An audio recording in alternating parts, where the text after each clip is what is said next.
இப்போ நம்ம தயிர் வடை செய்கிறது எப்படின்னு பார்க்கலாம். அதுக்கு வந்து வீட்டில் செஞ்ச உளுந்து வடை இருந்துச்சு. அதை வச்சு நம்ம இப்போ செய்கிறோம்.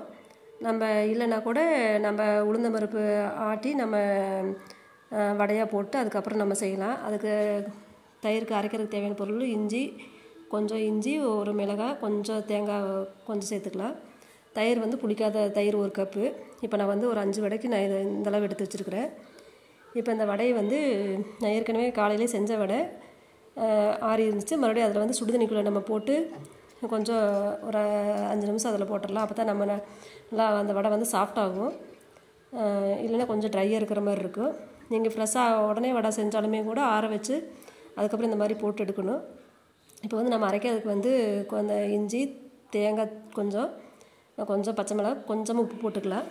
நம்ம இதை வந்து மிக்சியில் ஒரு சுற்று விட்டுட்டு அரைச்சதுக்கப்புறம் நம்ம 1 ஸ்பூன் மட்டும் தயிர் விட்டு இதை மறுபடியும் இந்த கொஞ்சம் பரபரன்னு இருக்குது, கொஞ்சம் நல்லா நைஸாக அரைச்சிக்கலாம். அதுக்கப்புறம் நம்ம வந்து மீதி இருக்கிற 1 கப்பு தயிரை வந்து நான் வந்து மிக்சியில் ஒரு சுற்று மட்டும் விட்டு எடுத்துக்கிறேன். இல்லைனாலும் நீங்கள் நல்லா ஸ்பூன்லேயே கரண்டியில் நல்லா கொஞ்சம் கடைஞ்ச மாதிரி இது பண்ணிக்கலாம். நல்லா மிக்ஸ் பண்ணிட்டுன்னா தயிர் இந்த மாதிரி நல்லா கரைச்சி விட்டுக்கலாம். அதுக்கப்புறம் இது கொஞ்சம் தயிர் கொஞ்சம் இலக்கமாக இருக்குது, நீங்கள் இன்னும் கொஞ்சம் கெட்டி தயிர் கூட சேர்த்துக்கலாம். ஆனால் தயிர் நம்ம நல்லா மிக்ஸ் பண்ணி விட்டுக்கணும். இப்போ இந்த தண்ணியில் இருக்கிற வடையை வந்து எடுத்துக்கலாம். ஒரு 5 நிமிஷம் ஊற வச்சு எடுத்துட்டோம்னா கொஞ்சம் நல்லா சாஃப்டாயிரும். அப்போ தான் எனக்கு தயிர் நல்லா உறிஞ்சி நல்லா சாப்பிட நல்லா சாஃப்டாக இருக்கும். இப்போ நம்ம வந்து இந்த அரைச்சி வச்சுருக்கிற இந்த தயிரை வந்து இதில் சேர்த்துக்கலாம். இதை பார்த்தா உங்களுக்கு கொஞ்சம் தண்ணி மாதிரி இருக்கிற மாதிரி இருக்கும், ஆனால் நல்லா ஊறினதுக்கப்புறம் நல்லா டேஸ்ட்டாக இருந்துச்சு. இன்னும் கூட நல்லா கெட்டி தயிராக இருந்துச்சு, இன்னும் கூட கொஞ்சம் கெட்டி தயிராக போட்டுக்கலாம். ஆனால் இது நல்லா டேஸ்ட்டு, உப்பு, காரம், அந்த வடையிலையும் நல்லா உப்பு இருக்குது.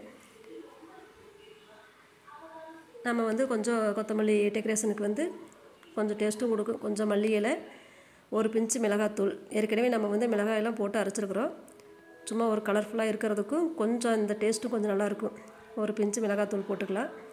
வேறு ஏதாவது நம்ம பூந்தி மிச்சர், ஓம் பொடி இந்த மாதிரி மிச்சர் இருந்தாலும் நம்ம லேசாக தூவி விட்டுக்கலாம், நல்லாயிருக்கும். இது வந்து இப்படியும் சாப்பிடலாம். இது செம்ம டேஸ்ட்டாக இருக்கும். ட்ரை பண்ணி பாருங்கள்.